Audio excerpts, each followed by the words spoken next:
திருச்சிட்டம்பலம். திருவாசகம்.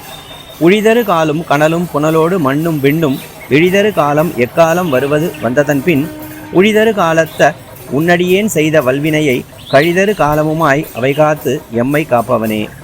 இதன் பொருள், சஞ்சரிக்கின்ற வாயுவும் அக்னியும் நீருடன் பூமியும் ஆகாயமும் நசிக்கின்ற காலமானது எக்காலத்து உண்டாவது, அவ்வாறு அக்காலம் உண்டான பின்பும் நீடு வாழ்கின்ற திருவடியை உடைய எம் தந்தையே, உன் தொண்டனேன் செய்த வலிய வினைகளை நீக்கி அருளுக.